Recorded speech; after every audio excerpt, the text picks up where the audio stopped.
Cyber Dopamine here. So this is Bloodborne running at 60 frames per second without frame gen on my Steamdeck Oled, my Xbox Ally X, my gaming PC, and even my MacBook Pro. This game is absolutely insane. It is such an experience, and if you've never played Bloodborne, I encourage you to do it. It is gnarly, but this game is a masterpiece. The problem, of course, is that the only way you could play this game is if you A, bought an old PlayStation 4, or B, went through the rigorous, unstable process of trying to emulate the game on modern hardware. Before I found this new install method, I struggled trying to get Bloodborne to run more than I did trying to beat Bloodborne, kind of. So a dude by the name of Rainmaker, he freaking made something called Bloodborne Launcher. Once you have Bloodborne downloaded, to install it and start playing it takes you 4 freaking minutes. Also, you don't have to sub if you don't want to sub. If it's your vibe, you know it's your vibe. So I've put chapters in this video, right? The install's at the end. You can just scroll to it. But for those of you that have never played Bloodborne or don't know the lore and the freaking weight of this game, let me just explain it to you. Ready?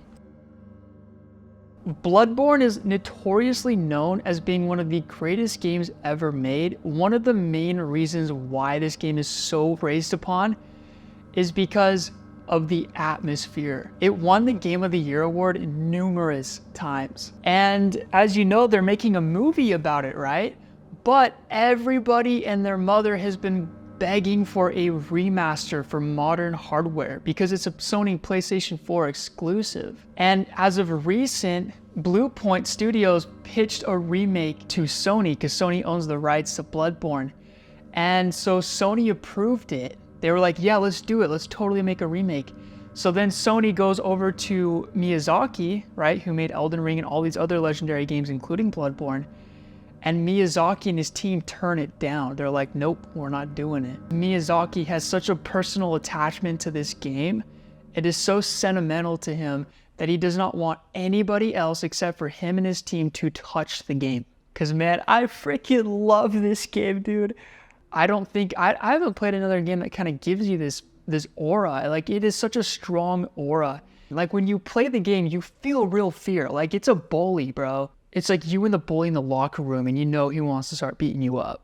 That's what it feels like, dude. You get the point. It's good. Try it. Play it. So now let's talk about what it's like emulating and playing it as of today, because there's been a lot of updates that make Shad PS4 and Bloodborne run a lot smoother than it used to be, with less crashes and glitches. So I'll tell you this, you can treat the game like a normal game. For example, like I beat the game start to finish on my Steamdeck Oled and I imported it into game mode. So essentially, I treat this like I would any other game. And it runs really smooth. With the Steam Deck in particular, the frame rate will fluctuate from around 40 to 60. It's very rare that it ever hit 30. There's just one boss in particular that had so many smoke physics that it was a little iffy, but I never felt the need to use frame gen. I really do think right now is the best time to experience this game. And it took me about 2 weeks to beat, start to finish. Now, the next thing is because we're emulating a PlayStation 4 game, there are some issues that are worth noting. Everything's kind of been solved to an extent to where you can play it start to finish and have a good time like I did. But yeah, you're gonna run into a lot of crashes. That's true. Like you'll be running. If you run a lot, it'll start to slow down. Like you load a new area and all of a sudden it just quits out. I play 3 hours a day. That probably happened like maybe once probably every 2 hours of gaming on it. But the cool part is when the game crashes, which you're gonna deal with, quitting the game and going back in is super, super fast to where when the game crashes, you don't go like, no, I'm losing my progress. Like you don't feel that sense of fear because there's like a save mechanic that picks up exactly where you left off when you crashed. And so it literally takes about 30 seconds to quit the game and go back in the game. So it's a little hurdle, but it doesn't destroy anything. You know what I mean? There were also a couple glitches I noticed, like texture glitches were pretty common. You know, sometimes I'd walk inside of like a cave or, you know, a castle and the floor would be transparent. And sometimes you feel like you're going out of bounds. You're not supposed to be here, but that just has to do with the lack of loading textures. That happens quite a bit indoors. It's nothing too crazy, but you'll know what I'm talking about when you play it. And another glitch would be the textures sometimes on the walls for like interiors export at like different spots. So sometimes you won't know where to go and you're like, I don't see any entrances or doorways to go anywhere. So you have to hug the wall and maybe you'll find yourself a little in through the wall. It's so trippy, but once you learn that, you can kind of predict it pretty well and it's not a big deal. And then of course you have the notorious, whatever this glitch is, where you can see like textures spread on the bodies. It's a physics-based issue, I believe. There's a mod that you can download to fix that. But with the Steam Deck in particular, I never installed this mod because I feel like I never had to. This glitch only happened like 3 times in my whole playthrough. But on my Xbox Ally X, it happens a lot more. So it might depend on the hardware you're on. Cool, you get it. Now let's go ahead and just show you how to freaking install it. So the first step, download the game. Well, how do you download the game? I'd hate for this video to get taken down because I'd be encouraging something known as all right, so it doesn't matter what freaking, operating system you're on, Linux, macOS, it's all the same, Windows. So we'll go ahead and go on the GitHub, BBLauncher GitHub. And the one by Rainmaker is the one you want to click. But you can see right here on the right, we've got the releases. Just download whatever operating system. So for me, we're just simply on the Windows. Yeah, while this downloads, I'll tell you guys a little story. Freaking, I was walking up like the canyon, and then there was a moose. And me and my friend decided to go up to the moose. And yeah, it was pretty crazy. But it was like, it jumped at us. Well, it kind of did. Okay, cool. So now that it's done, just open up this file. It's simple. You know what to do. You just simply extract it. And then you open it. But with Linux, for some reason, with like Steam Decks, Bazite, things like that, you got to go to Properties on the Bloodborne launcher and then click this Executables program. Boom, here you go. So you have the freaking launcher right here. And so the first step you do is you go up here, see Shad PS4 build. This is what we use to emulate Bloodborne.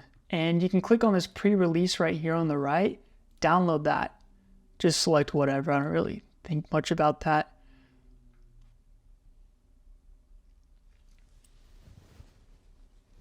Anyways, the moose, dude, we go up to it and I didn't think it really cared. And we're sneaking up and all of a sudden it turns around. You can see its round eyeball to look at you. It turns around and the freaking hooves like poke out and the moose ducks his head super low on the ground and his horns are facing us. And I remember we froze, dude. We were so scared.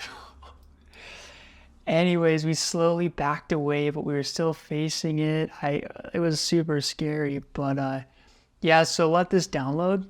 It's actually crazy how much mass mooses have, dude. Like, they are so heavy. Like, they're the freaking weight of a minivan or something like that. Like, when they walk, they don't care. They're not like deer where they like step in between the bushes and they're kind of careful. They don't care. Okay, cool. So now that the version is downloaded, you click up here, you click on this check mark right here, and that's it, you're good to go. So now you have the latest emulator. And then the next step is right here, it says package extractor. Go and grab your game that you got. So here's mine. I just click the game, open, browse. I'll just probably have it extract in the documents file, but you just boom, let it do its thing. It doesn't really matter where you put the file, to be honest. Some people are like crazy about it. I couldn't care less. Boom. Bada boom. Okay, cool, done. Click browse again. Go back to your downloads that you did, And then there's the update version 1.9. Make sure you also extract this as well. And it'll automatically apply it. So you don't have to really do anything. And then if you want the DLCs, if you have the Game of the Year edition, yeah, you'll go ahead and grab the DLC. Same thing, extract, yes. And it should be done right there. It doesn't really tell you. If you click it again, it'll show you it's already installed. So, okay, cool. So then after that, go to your Bloodborne install folder, browse, and then freaking go to the game, the CUSA, it's the version that you have, and press play.